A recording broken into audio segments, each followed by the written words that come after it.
Hello everyone, welcome to this video. आज की इस वीडियो में हम शुरू करेंगे क्लास 10th की एक्सरसाइज मैथ की 13.4 एक्सरसाइज के क्वेश्चन करने से पहले हमें इस टर्म को समझना होगा, क्योंकि इस टर्म का यूज़ इस एक्सरसाइज के अंदर हुआ है। ये है फ्रस्टम। फ्रस्टम क्या होता है? देख, कोन के बारे में हमने बहुत बार पढ़ लिया। कोन क्या होता है? इस शेप में जो होता है वो कोन होता है। अब अगर इस कोन को हम इस यहाँ से कट कर दें और इस नीचे वाले पार्ट को अलग कर दें, तो जो ऊपर पार्ट रह गया इसी को फ्रस्टम बोलते हैं। सो इसके इस मतलब ऊपर वाले पार्ट का हमने यहाँ पे ड्रॉ कर लिया, डायग्राम इस तरह बनेगा।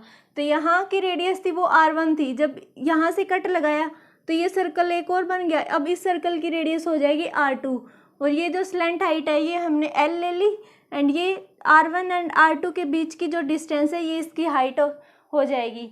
सो ये हो जाएगा फ्रस्टम का डायग्राम। अब फ्रस्टम की वॉल्यूम क्या होती है? इसके लिए देखिए कोन की वॉल्यूम को देखते हैं। कोन की वॉल्यूम क्या होती है? 1/3 पाई R² H, ये होगी कोन की वॉल्यूम। अब वॉल्यूम ऑफ फ्रस्टम क्या होगी? यहाँ R1 एंड R2 दोनों का यूज है, तो यहाँ क्या होगा? 1/3 पाई H। ये तो आ जाएगा इसी में, सेम इसी की तरह। अब R की जगह क्या आ जाएगा? R1 का स्क्वायर प्लस में R2 का स्क्वायर प्लस में R1 इंटू में R2। ये हो जाएगी वॉल्यूम ऑफ फ्रस्टम। यहाँ पे ट्वाइस ऑफ R1 R2 नहीं है। अगर ट्वाइस हो जाए तो R1 प्लस R2 का होल स्क्वायर हो जाएगा। सो यहाँ पे होल स्क्वायर नहीं है, ये हमें ध्यान रखना है। यहाँ है R1 स्क्वायर प्लस में R2 का square plus R1 into R2 और बाहर है 1/3 पाई H। ये होगी वॉल्यूम ऑफ फ्रस्टम। अब आगे इसका निकालना कर्ड सरफेस एरिया। तो कौन के कर्ड सरफेस एरिया से कंपेयर करवा लेंगे। कौन का कर्ड सरफेस एरिया क्या होता है? पाई RL ये होता है। तो इसका कर्ड सरफेस एरिया क्या आ जाएगा? पाई इंटू L तो आ गया सेम ही। R की जगह क्या आ जाएगा? R1 प्लस में R2। ये हो गया इस फ्रस्टम का कर्ड सरफेस एरिया। अगर इसी का टोटल सरफेस एरिया निकालना हो तो इस कर्ड सरफेस एरिया के अंदर हम ऐड करवा देंगे पाई R1 का स्क्वायर प्लस में पाई R2 का स्क्वायर। ये हो जाएगा इसका total surface area. Curd surface area तो ये जो बीच का पार्ट है इसी का आया था कर्ड सरफेस एरिया। ये टोटल के अंदर क्या किया? इस सर्कल का भी एरिया ऐड करवा दिया और इस सर्कल का भी ऐड करवा दिया।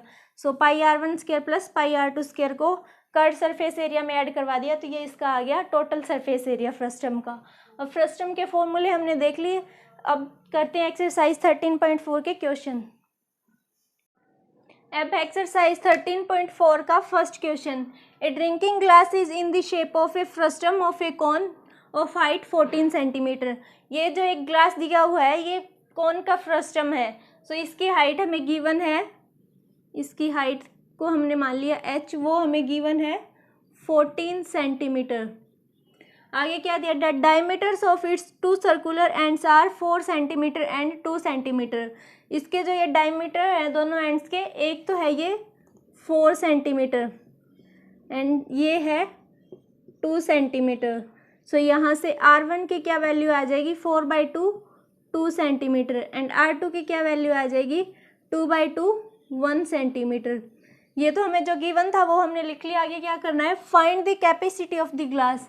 अब इस ग्लास की कैपेसिटी फाइंड करने। कैपेसिटी क्या होता है? वॉल्यूम। मतलब हमें यहाँ पे इसकी वॉल्यूम फाइंड आउट करनी है। तो वो ग्लास की वॉल्यूम निकालने के लिए क्या करेंगे? फ्रस्टम की वॉल्यूम का एरिया। सो यहाँ लिख लेते हैं capacity of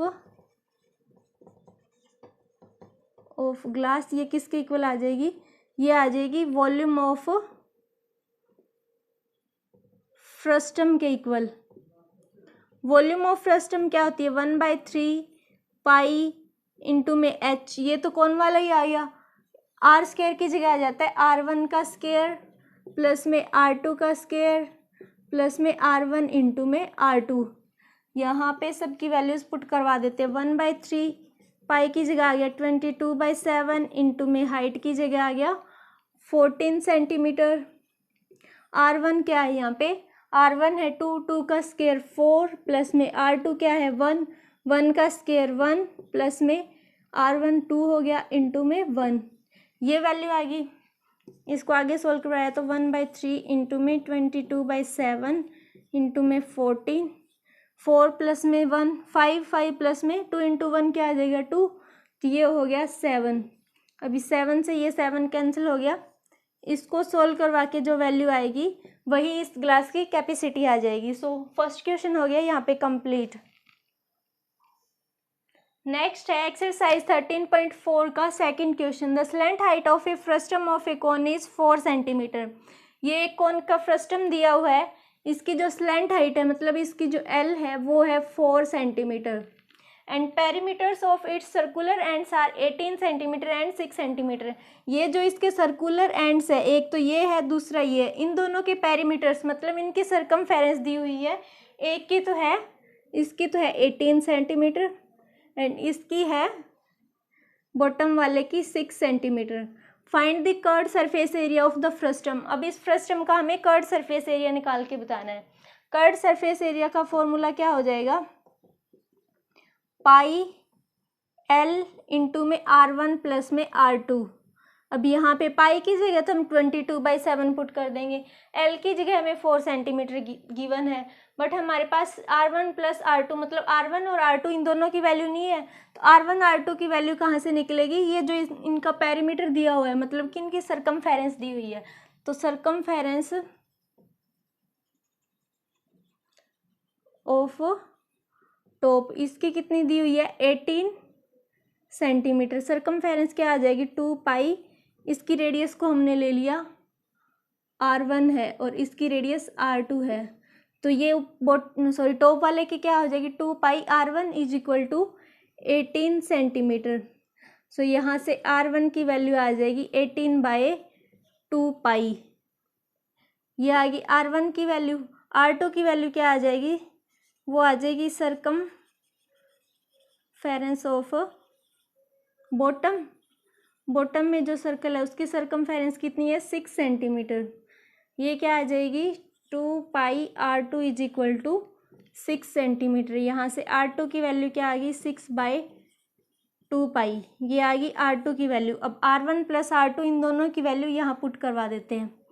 so curved surface area of frustum क्या आ जाएगा, पाई इंटू में 4, एल की जगह मैंने डायरेक्ट 4 लिख दिया और यहाँ R1 की जगह क्या आ जाएगा 18/2 पाई प्लस में R2 की जगह क्या आ जाएगा 6/2 पाई।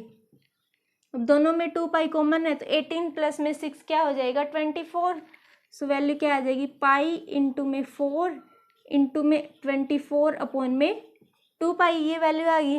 अब इस 2 पाई इस पाई से सॉरी पाई कैंसिल हो गया, इस 2 से ये 2 हो गया, तो curved surface area of frustum क्या आ जाएगा 24 इंटू 2 48 सेंटीमीटर स्क्वायर, ये आ जाएगा इसका कर्व्ड सरफेस एरिया।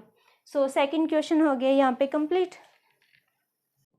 नेक्स्ट है question number 3 of exercise 13.4। Third question क्या है, fez the cap used by the Turk, मतलब जो टर्की के लोग हैं उनके द्वारा जो कैप यूज़ की जाती है उसका नाम यहाँ दिया है फैज, उसको फैज बोलते हैं। वो कैप कैसी है उसके बारे में क्या कहा है, is shaped like the frustum of a cone, उसकी शेप एक कोन का जो फ्रस्टम होता है उसकी तरह है।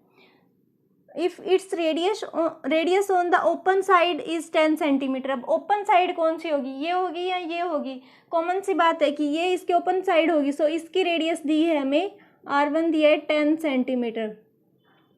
Radius at the upper base is 4 centimetre, जो इसका ये अपर बेस है इसकी रेडियस गिवन है, इसको मान लिया R2, ये है 4 सेंटीमीटर।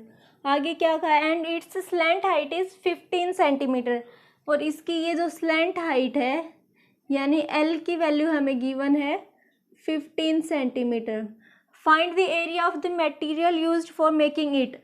अब इसको बनाने के लिए जो मटेरियल लगा है उसका एरिया फाइंड आउट करना है, तो वो मटेरियल कहाँ कहाँ यूज होगा, एक तो इसका ये कर्व्ड सरफेस एरिया काउंट होगा उसके अंदर, दूसरा ये इसका जो अपर बेस है यहाँ भी वो लगेगा, मान लिया कपड़े से बनाई हुई या किसी और मटेरियल से बनाई है तो वो मटेरियल यहाँ भी यूज़ होगा और इसके कर्व्ड सरफेस एरिया के अंदर भी यूज़ होगा। इसके बॉटम के अंदर जहाँ से ये ओपन है वहाँ तो वो मटेरियल यूज़ नहीं होगा। So area of material use क्या आ जाएगा, एरिया ऑफ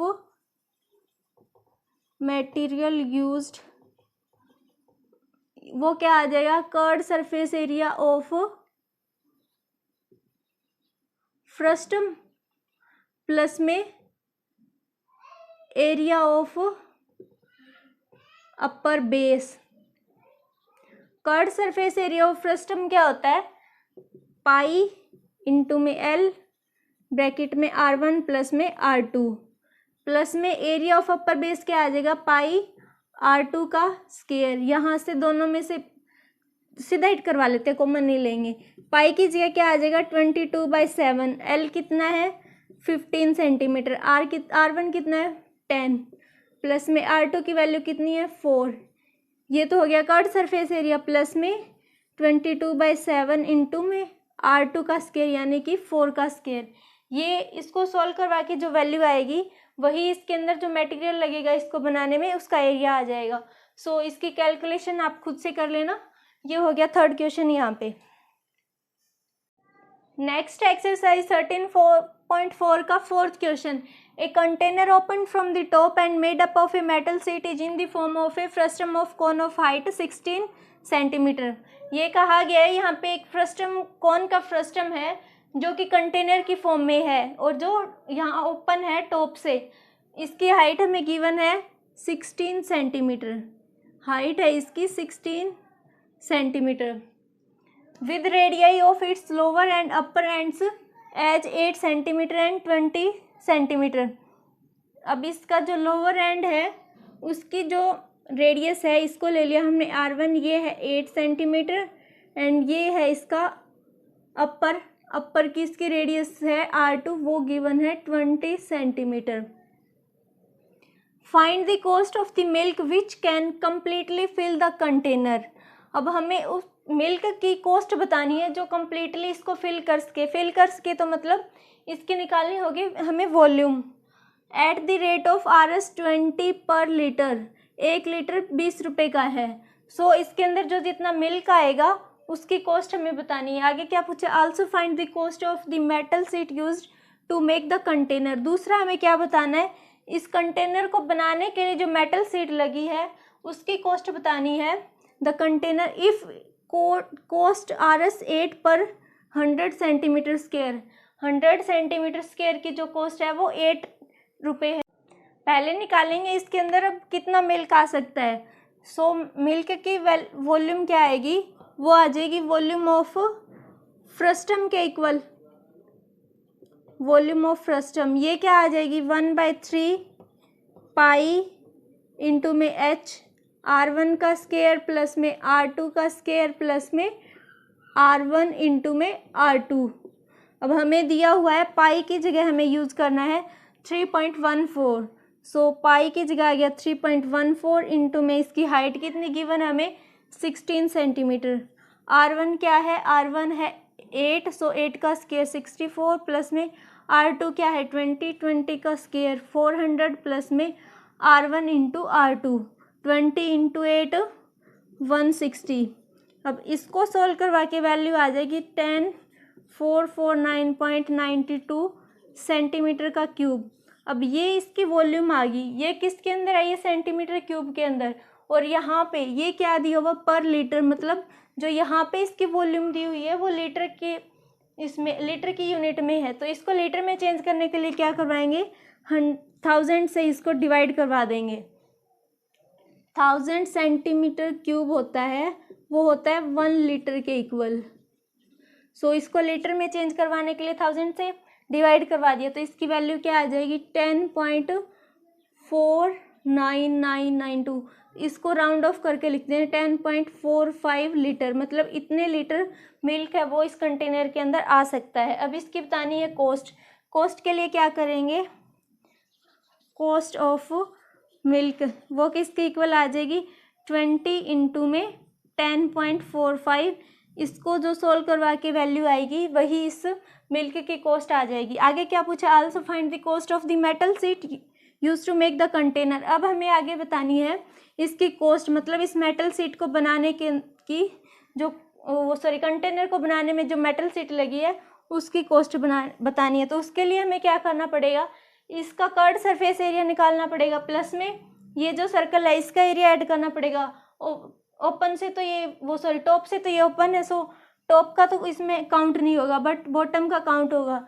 तो यहाँ पे इसका कर्व सरफेस एरिया निकालने के लिए हमें किसकी ज़रूरत होगी? स्लैंट हाइट की। हाइट निकालने का फॉर्मूला होता है फ्रस्टम की स्लैंट हाइट निकालने का R1 माइनस R2 इसका होल का स्क्वायर प्लस में h का स्क्वायर, ये आ जाता है अंडर द रूट। ये फॉर्मूला होता है इस फ्रस्टम की स्लैंट हाइट निकालने का जब ये सारी वैल्यूज़ गिवन हो। तो यहाँ से स्लैंट हाइट क्या आ जाएगी? R1 माइनस R2 मतलब 8 माइनस 20, यहाँ हम कर देंगे R2 माइनस R1, 20 माइनस 8 क्या आ जाएगा? 12, इसका स्क्वायर प्लस में हाइट कितनी है? 16, इसका स्क्वायर। जब इनको ऐड करवाएंगे 144 प्लस में 256, ये आ जाएगा 400। ये क्या होता है? 20 का स्क्वायर, सो L की वैल्यू आ गई 20 सेंटीमीटर। ये इसकी स्लैंट हाइट आ गई। तो अब इसका सरफेस एरिया आ जाएगा। तो ये क्या लिखते हैं? Area, surface area of metal used, ये क्या आ जाएगा? पाई R L इंटू में, सॉरी R नहीं आएगा, pi into L R1 plus में R2 प्लस में पाई R1 का स्क्वायर। इन सब की वैल्यू पुट करवा देते हैं, क्या आ जाएगी? 3.14 इंटू में L कितनी आई है? 20, R1 प्लस R2 क्या हो जाएगा? 28 प्लस में 3.14 इंटू में R1 का स्क्वायर क्या हो जाएगा? 8 का स्क्वायर। ये आ जाएगा इसका सरफेस एरिया। अब देखिए ये आ जाएगा सेंटीमीटर स्क्वायर के अंदर। अब हमें क्या गिवन है? 100 सेंटीमीटर स्क्वायर पे 8 रुपये लग रहे हैं, मतलब 100 सेंटीमीटर स्क्वायर के कितने रुपये लग रहे हैं? 8। तो 1 सेंटीमीटर स्क्वायर के कितने लग जाएंगे? 8/100। ये हो जाएगी कॉस्ट इसकी, मतलब 1 सेंटीमीटर स्क्वायर का इतना लगेगा। तो ये हमारा क्या आ जाएगा? ये पूरा, इसको जब हम मल्टीप्लाई करवा देंगे 8/100, इससे मल्टीप्लाई करवा देंगे तो ये आ जाएगी इसकी cost of the material use to make it, या फिर cost of the metal use to make it. ये जो भी इसकी मेटल थी वो बनाने के अंदर इसकी जो कॉस्ट लगेगी वो इस वैल्यू के इक्वल आ जाएगी।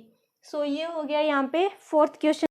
नेक्स्ट एक्सरसाइज 13.4 का 5th question. A metallic right circular cone 20 centimetre high, मतलब एक राइट सर्कुलर कोन है जो कि 20 मीटर हाइट है इसकी, इस तरीके से, and whose vertical angle is 60 degree. इसका ये जो वर्टिकल एंगल है जो यहाँ बन रहा है ये 60 डिग्री दिया हुआ है। Is cut into 2 parts at the middle of its height by a plane parallel to its base. इसके ये जो बेस है इसके पैरेलल में एक प्लेन है जो इसको मिडल से यहाँ कट कर देता है। तो इस मिडल से कट करेगा तो ये नीचे की हाइट कितनी हो जाएगी? 10 सेंटीमीटर, और ये ऊपर की हाइट रहेगी 10 centimetre. If the frustum so obtained be drawn into a wire of diameter 1/16 centimetre. अब जब इसको कट कर दिया तो नीचे ये जो फ्रस्टम बन रहा है इसको इन्होंने एक वायर के अंदर कन्वर्ट करवा दिया। Find the length of the wire. उस वायर का डायमीटर हमें गिवन है 1.16 सेंटीमीटर। इस डायमीटर का वायर है तो उस वायर की लेंथ बतानी है, मतलब इस नीचे वाले फ्रस्टम से उस वायर को अगर हम इस फ्रस्टम को उस वायर में कन्वर्ट करेंगे तो उस वायर की कितनी लेंथ आएगी ये हमें बताना है। अब इस फ्रस्टम को कन्वर्ट करेंगे तो इस फ्रस्टम की हमें वॉल्यूम निकालनी पड़ेगी। वॉल्यूम ऑफ फ्रस्टम का एरिया क्या होता है? वॉल्यूम ऑफ फ्रस्टम ये इक्वल आ जाएगा पाई इंटू में h इंटू में R1 का स्क्वायर प्लस R2 का स्क्वायर प्लस में 2 टाइम्स ऑफ R1 R2, ये वैल्यू आ जाएगी। अब देखिए ये जो वैल्यू है यहाँ पे हमें सिर्फ हाइट गिवन है, R1 एंड R2 की तो यहाँ वैल्यू ही नहीं पता। ये जब एंगल 60 डिग्री है, जब इसको इसके बिल्कुल बीच से इसको इस तरह परपेंडिकुलर इसके बेस पे ऐसे ड्रॉ कर देंगे तो ये एंगल हो जाएगा 30 डिग्री, ये एंगल हो जाएगा 30 डिग्री। अब इस लाइन को भी इस से मीट करवा दिया और इसको, अब इनको नाम दे देते A B, इन पॉइंट्स को C D एंड E। अब यहाँ पे हमें रेडियस निकालने के लिए क्या करना होगा? ट्रिग्नोमेट्री का यूज़ करना होगा। जब इस ट्रायंगल को देखेंगे, इन ट्रायंगल ECD, इसके अंदर क्या है? जो एंगल है CDE ये है 90 डिग्री। तो 90 डिग्री हो गया, मतलब ये हो गया एक राइट एंगल ट्रायंगल। अब इस राइट एंगल ट्रायंगल के अंदर हम ट्रिग्नोमेट्री का यूज़ कर देंगे। ये एंगल हो गया 30। अब 30 डिग्री के इस एंगल के लिए ये जो साइड सी डी है ये इसका परपेंडिकुलर हो गया एंड डी इसका बेस हो गया। तो in triangle E C D इसके अंदर क्या होगा, tan 30 डिग्री की वैल्यू किसके इक्वल आ जाएगी, ये देखिए इस एंगल के लिए ये इसका परपेंडिकुलर है, ये बेस है, tan क्या होता है परपेंडिकुलर बाय बेस, तो परपेंडिकुलर क्या है सी डी, बेस क्या है यहाँ पे डी ई।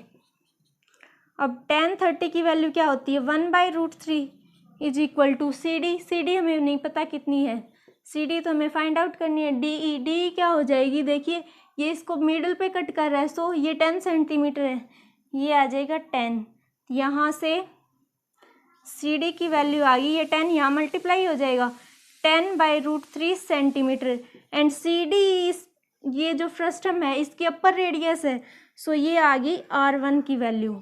अब R2 की वैल्यू के लिए क्या होगा, इस पूरे ट्रायंगल को देखेंगे EAB, इस ट्रायंगल के अंदर देखिए ये जो साइड है यही तो R2 है, ये एंगल 30 डिग्री का, इसके लिए ये तो इसका बेस हो गया, ये इसका परपेंडिकुलर हो गया, यहाँ लगा देते इन ट्रायंगल EAB, यहाँ भी 90 डिग्री का एंगल बन रहा है इसीलिए ट्रिग्नोमेट्री लगा रहे हैं। तो tan 30 की वैल्यू किसके इक्वल आ जाएगी, ये आ जाएगी AB इसका परपेंडिकुलर हो गया अपॉन में BE, tan 30 की value 1/√3 is equal to AB, अब कितना है हमें नहीं पता, AB तो फाइंड करना है, BE की क्या वैल्यू आ जाएगी, ये पूरी की पूरी हाइट इसकी कितनी है 20, सो AB की वैल्यू आ जाएगी ये 20 यहाँ आ जाएगा तो 20/√3 और AB इसकी R2 की वैल्यू है, इस रेडियस को हमने R2 मान लिया, इसको हमने R1 मान लिया। अब यहाँ से R1 एंड R2 इन दोनों की वैल्यू आ गई, वो इसके अंदर पुट करवा देते हैं।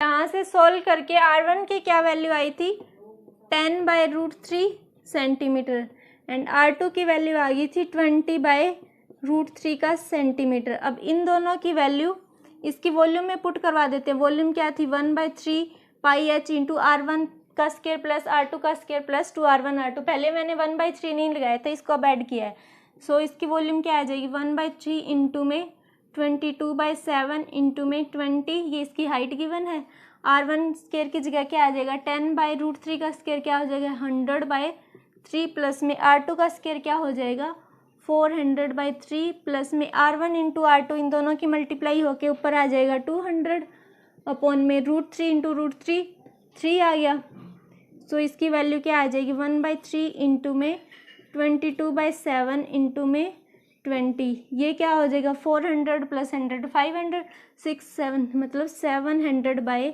क्योंकि इन तीनों की अपॉन में 3 है तो एलसीएम आ गया 3 डायरेक्ट।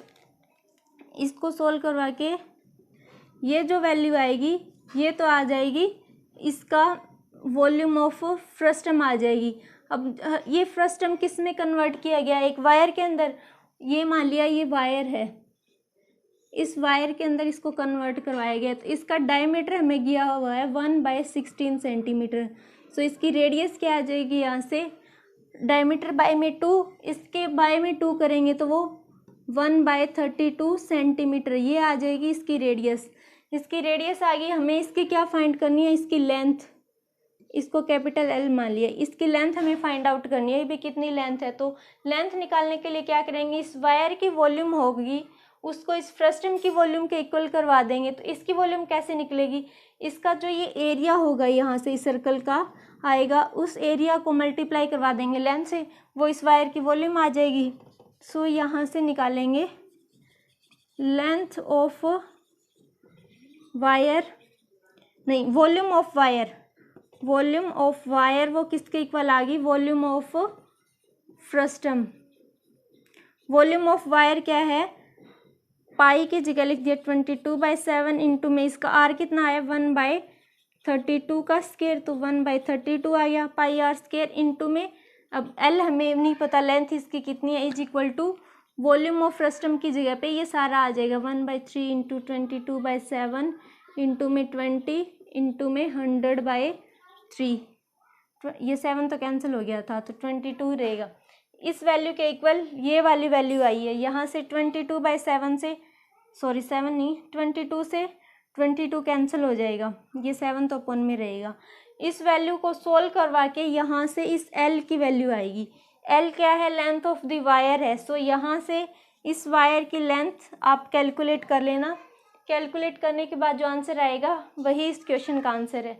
सो इस क्वेश्चन के साथ ये एक्सरसाइज होती है यहाँ पे कंप्लीट, एंड ये चैप्टर भी होता है कंप्लीट। वैसे इसके बाद एक एक्सरसाइज और है, एक्सरसाइज 13.5, वो ऑप्शनल है, वो पेपर के अंदर नहीं आती, सो वो यहाँ पे नहीं करवाई जाएगी।